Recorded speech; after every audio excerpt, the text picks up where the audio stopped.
यज्ञ क्या है?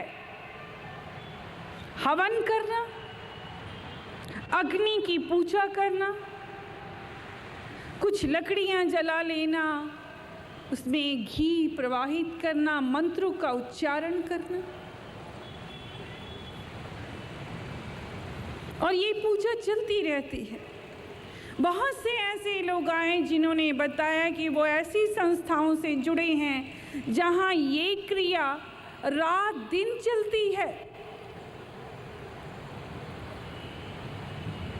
किंतु इसके करने से उन प्राणियों को क्या लाभ हुआ, क्या लाभ मिला? प्रश्न इस बात का है, क्या मंत्रों के उच्चारण से, क्या लकड़ियों या अग्नि को जलाने से, घी को जलाने से आत्मा की शुद्धि हुई?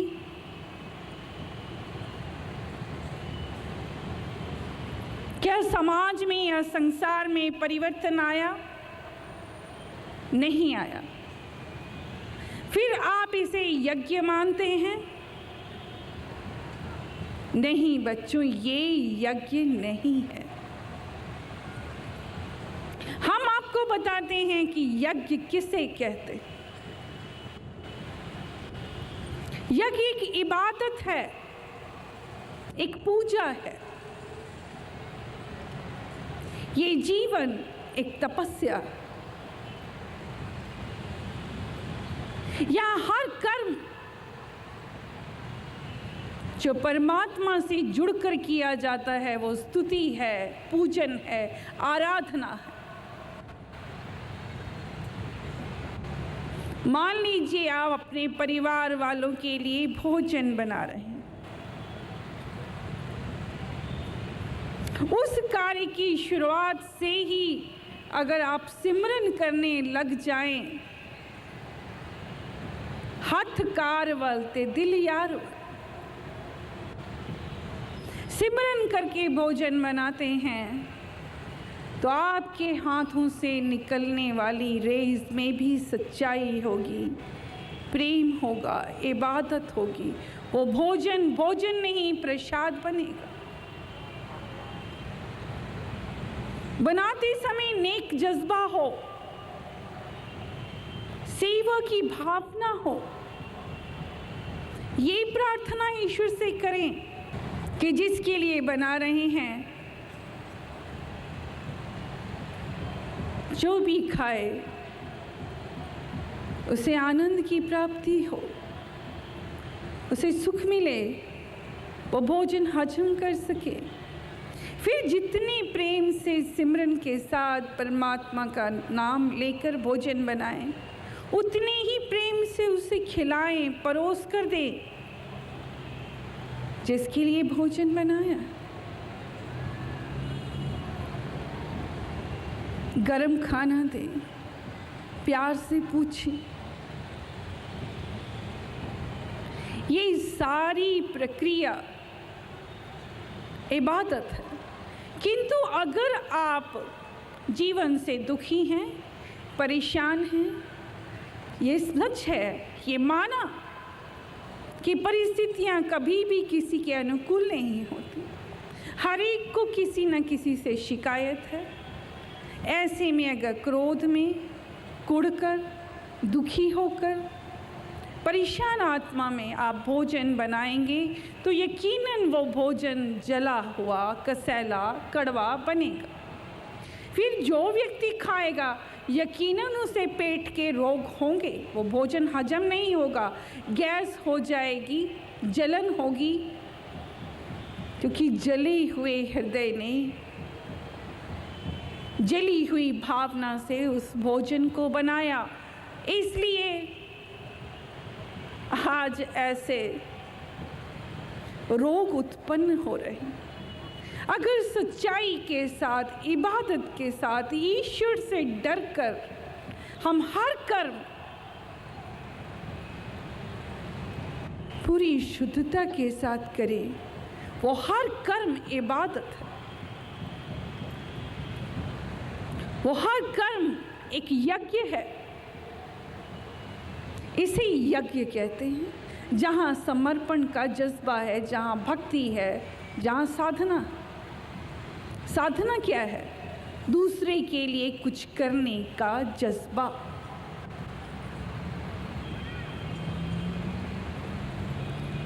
बच्चों, कोई बीमार है आपके घर में, आपके सास ससुर, आपके माता पिता या आपका बच्चा, आप नींद का त्याग कर देते, उसके लिए राम से दुआएं मांगते, राम का सिमरन करते,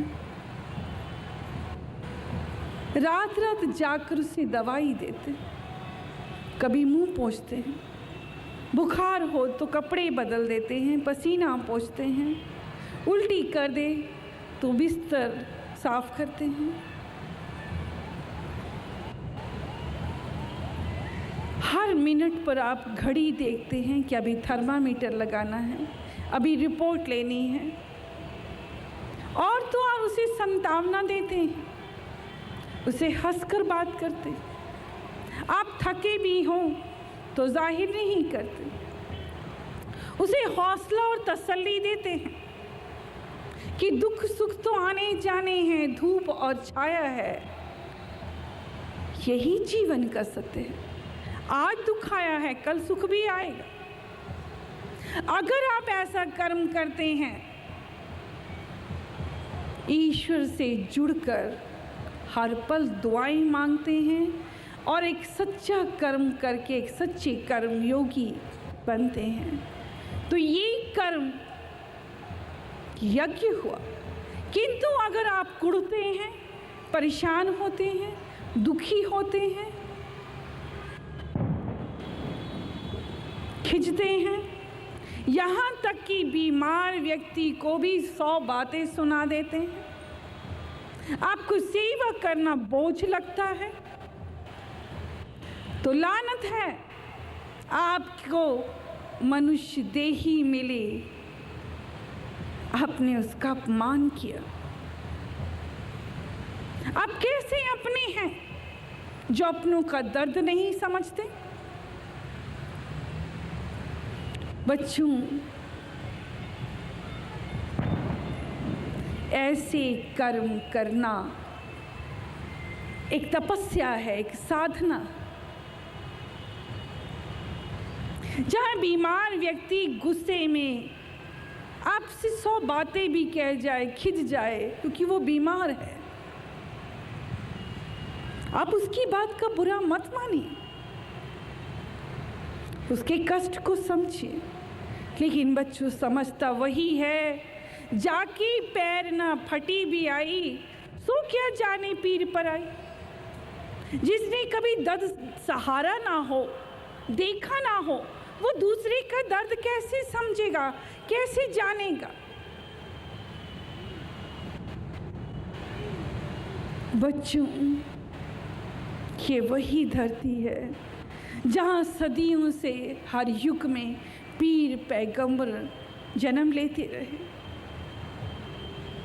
जिन्होंने इस धरती को राम राज्य बनाने का सपना देखा।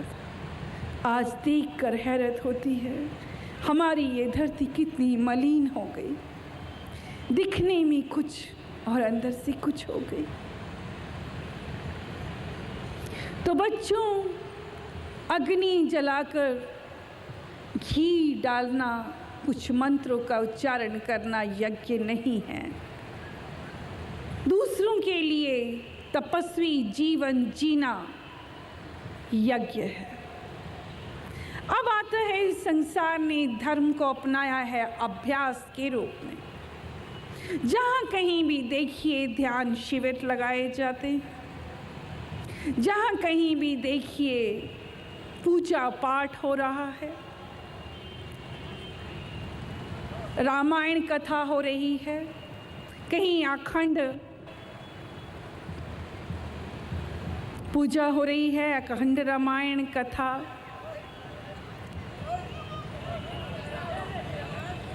बच्चों, ऐसी पूजा, ऐसी कथाएं या बहुत से ऐसी पुस्तकें ज्ञान जिसे रोज पढ़ा जाता है, रोज मंदिरों में अभ्यास हो रहा है, आपको अभ्यास कराया जा रहा है, लेकिन क्या सचमुच कभी आपने आनंद को पाया?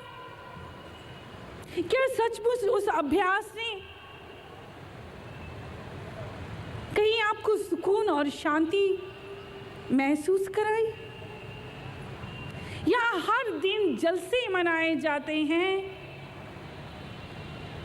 धार्मिक जलसे, जहां आप सब उन महापुरुषों को, पीर पैगंबरों को याद करते हैं। ये भी एक प्रकार का अभ्यास है, लेकिन सीखा क्या? या जलसे मनाने का तरीका क्या है? तरीका है अपने आप को बड़ा घोषित करना, अपने आप को बड़ा बताना या जताना। या आज संसार वर्गों में बट गया, दायरों में बट गया, संप्रदाय और पंथों में बट गया। बच्चों, जबकि हम सब एक हैं, हमारा परमात्मा एक है।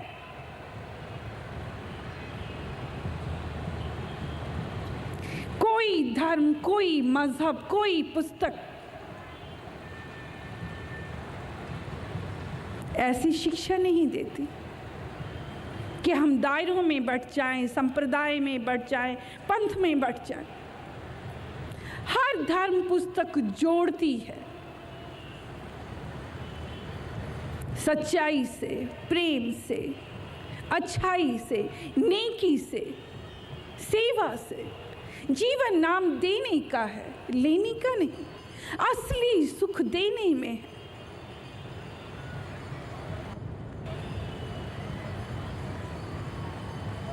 मगर संसार इन सब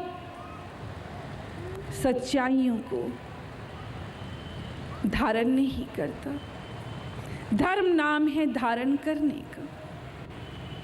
उसने धारण क्या किया? सिर्फ अभ्यास कर रहा है कि हमने ये जलसा मनाना है और बाकी के संप्रदायों को, बाकी के पंथों को, बाकी के वर्गों को हम ये दिखाएंगे कि हम सबसे बड़े हैं। शहर का शहर सजा देंगे बत्तियों से, लाइटों से। मकसद है दूसरे को छोटा बताना और खुद को बड़ा बन जाए। जहां धर्म सिखाता है कि हम खुद को नीवा माने और दूसरों को बड़ा माने, दूसरों की इज्जत करें, दूसरों को ऊंचा समझे। हम ऐसे अभ्यास कर रहे हैं। यही कारण है कि परिवार में अशांति है, दिल में अशांति है, मन अशांत है, आत्मा पर बोझ है। आज मानसिक बीमारियां, मानसिक संतुलन बिगड़ रहा। सारा समाज, सारा संसार का रूप बदल गया। जहां अभिमान आ जाता है, जहां हम ये मानते हैं कि हम बड़े, बच्चों सब बड़े, कोई छोटा नहीं। जहां धर्म की बात आती है तो हर धर्म बड़ा है, क्योंकि हर धर्म की सच्चाई बड़ी है, हर धर्म की अच्छाई बड़ी है। हर धर्म बुराई से दूर रहने के लिए कहता है। अब आती है बात कि संसार सिर्फ अभ्यास ही कर रहा है, कभी मंत्रों का, कभी कथाओं का, कभी पुस्तकों का पाठ पूजन कराकर या खुद सिमरन करके। किंतु उसने यात्रा नहीं शुरू की। ये धार्मिक पुस्तकें एक प्रकार के टाइम टेबल हैं। जैसे ट्रेन पकड़ने के लिए, यात्रा करने के लिए आपको टाइम टेबल की ज़रूरत होती है कि कौन सी ट्रेन कहाँ से मिलेगी, किस किस स्टेशन से गुजरकर आपको मंजिल तक पहुँचना है। ठीक ऐसे ही ये सारे धार्मिक ग्रंथ एक प्रकार का टाइम टेबल है जो ये बताते हैं कि जीने की कला कैसे सीखनी है, जीवन पथ की यात्रा कैसे शुरू करनी है, किन किन अच्छाइयों को धारण करना है, कैसे यात्रा करके आप मंजिल तक पहुंचेंगे, उस परमात्मा तक पहुंचे। यात्रा किसी ने नहीं शुरू की, बस सारा संसार सिर्फ अभ्यास कर रहा है। उसने धर्म को सिर्फ नियम के रूप में धारण किया है। एक नियम बना लिया, हम ध्यान में बैठेंगे, हम मंत्र के उच्चारण करेंगे, हम पूजन करेंगे, हम कथाएं कराएंगे, हम ये जलसे कराएंगे, हम अपने वर्ग को बड़ा दिखाएंगे, हम अपने संप्रदाय का जलसा बढ़ के एक से बढ़कर एक करके दिखाएंगे कि हम बड़े हैं।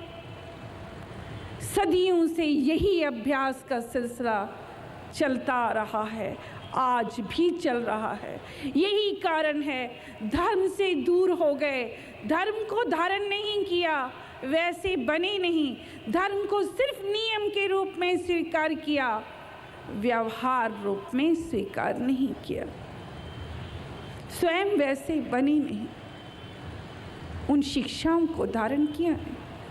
बच्चों, धर्म को संसार ने एक रूप में और स्वीकार किया है, वो है तीर्थ करना। संसार ये मानता है कि आपको मनुष्य देही का चोला मिला है और अगर मनुष्य देही में आकर आपने तीर्थ यात्राएं नहीं की तो ये जीवन व्यर्थ चला गया। इंसान जीवन में एक बार या उससे कई बार उसकी यही चाहत होती है कि वो जीवन में तीर्थ यात्रा ज़रूर करे। जब जीवन से थक हार जाता है तब तलाश करता है कि आखिर इसका मूल अर्थ क्या है, हम आए किस लिए, हमें करना क्या है, क्या ये जीवन मिला क्यों है। तब उसके जहन में एक नहीं अनेकों सवाल उसे कुरेदते हैं।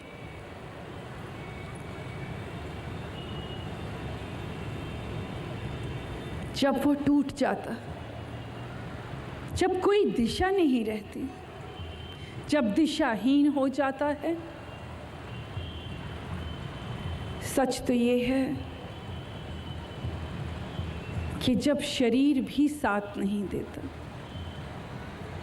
इतनी देर हो चुकी होती है कि लालसा रहती है तीर्थ करने की,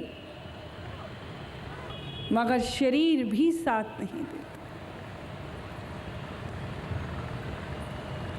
लेकिन संसार तीर्थ स्थानों को अधिक महत्व देता है और हर व्यक्ति के मन में ये इच्छा रहती है कि जीवन में उसने तीर्थ करना। आप चल पड़ते हैं एक हुजूम के साथ, उन यात्रियों के साथ, उन सभी स्थानों को देखने जहां कभी पीर पैगंबरों के चरण पड़े हैं। सच ये है, दुखी हृदय जितना होता है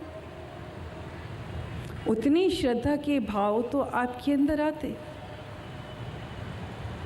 किंतु एक सच और भी है कि सारी जिंदगी आपने भजन सिमरन किया नहीं, उसका ध्यान किया नहीं, राम से प्रेम किया नहीं, उसे पाने की तड़प हुई नहीं, मन जागा आज तो इतनी जल्दी ध्यान कैसे लगे। चल पड़ते हैं उस तीर्थ में,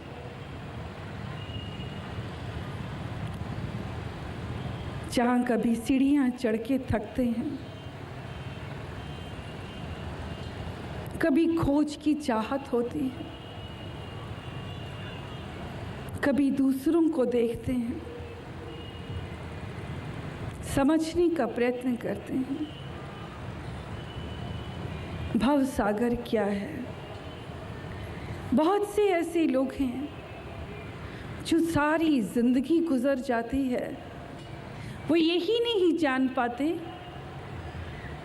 कि धर्म किसे कहते हैं, परमात्मा कैसा है, क्या उसे पाने के लिए जन्म मिला, हम आए किस लिए, आखिर क्या अर्थ है मनुष्य ही में आने का। बहुत से बच्चे हमारे पास आए जब हमने उन्हें बताया अपने कारोबार में, अपने संबंधियों में, कि पीछे ना जाने क्या होगा, सब कुछ छोड़कर आए हैं। कुछ ऐसे हैं जो साथ लेकर चलते हैं, अगर कोई साथी बीमार हो जाए तो फिर उसकी परवाह नहीं करते। वो कहते हैं हम तीर्थ करने आए हैं, हमें भजन में भाग लेना है, हमें भजन सुनना है, आप गोली खाओ और पड़े रहो। ऐसे लोग देखे, ये सत्य है, जो गए तो अपनों के साथ, उनका एक साथी बीमार पड़ गया, उन्होंने ध्यान नहीं दिया, उन्होंने कहा हमें कीर्तन सुनना जरूरी, उससे भी कह दिया राम का नाम का जाप करो, सब ठीक हो जाएगा। और वो सारी रात वहां पर कीर्तन सुनते रहे, इधर उसके प्राण निकल गए, फिर दोषी ठहराते। बच्चों, ये कर्म भूमि है, हर व्यक्ति को कर्म योगी बनना ही पड़ेगा।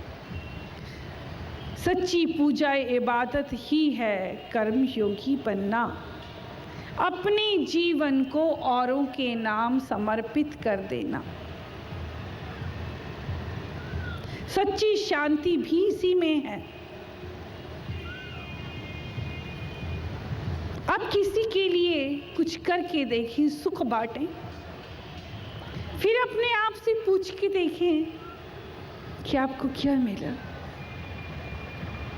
बच्चों, वो एक ऐसा तोहफा है, एक ऐसी खुशी है जिसे लफ्जों में नहीं बताया जाता। जब हम दूसरे को सुख बांटते हैं, वो एक ऐसी दौलत है।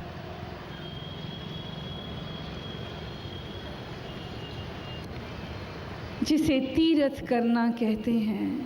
तीर्थ करने का अर्थ होता है पुण्य कमाना। तीर्थ करने का अर्थ है पुण्य कमाना। ऐसे कर्म करें, ऐसी सेवाएं करें, ऐसे परोपकार करें कि आप पुण्य कमाएं, तब वो तीर्थ करना। सिर्फ कपड़े बदल लेना, मंदिरों में मत्थे टेक लेना, फूल मालाएं चढ़ा देना, तीर्थ करना नहीं। ऐसी तो घर में बैठे अगर कोई व्यक्ति, यहाँ कहना चाहेंगे बहुत से ऐसे लोग हैं कि घर में उनके माता पिता बीमार हों या संबंधी बीमार हों, वो छोड़कर तीर्थ पे चले जाते। ऐसा तीर्थ कबूल नहीं होता। अगर घर बैठे आप बुजुर्गों की, अपनों की सेवा करें तो घर बैठे आप 4 धाम का फल पा सकते हैं। जी हाँ, 4 धाम की यात्रा करने निकलते हैं, वो 4 धाम की यात्रा का फल आपको घर बैठे ही मिल जाएगा।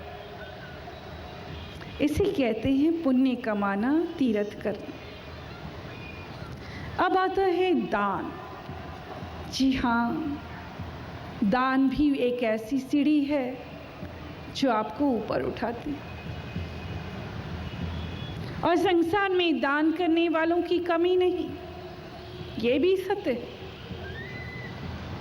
लेकिन सच ये है कि अगर आपका दान सही जगह पर ना लगे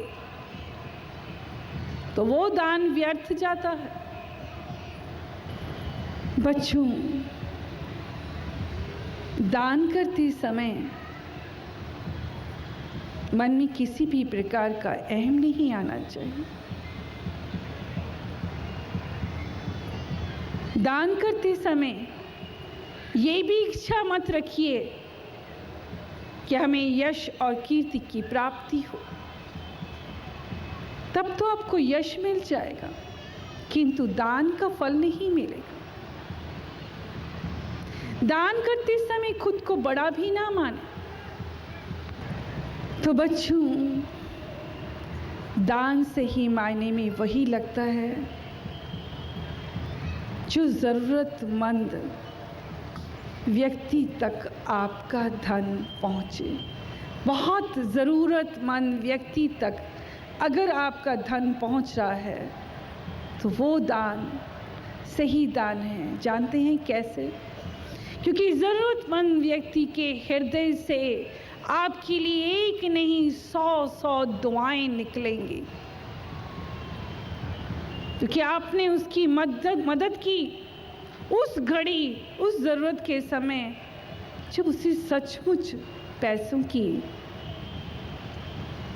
ज़रूरत थी। किंतु ऐसी जगह जहाँ धन पहले है, उसे ज़रूरत नहीं, आप दे देंगे ना, उस व्यक्ति के हृदय से आपके लिए कोई दुआएं निकलेंगी। और अगर दुआएं नहीं निकलती तो आपका दान भी सही दान नहीं हुआ, वो सही जगह नहीं लगा।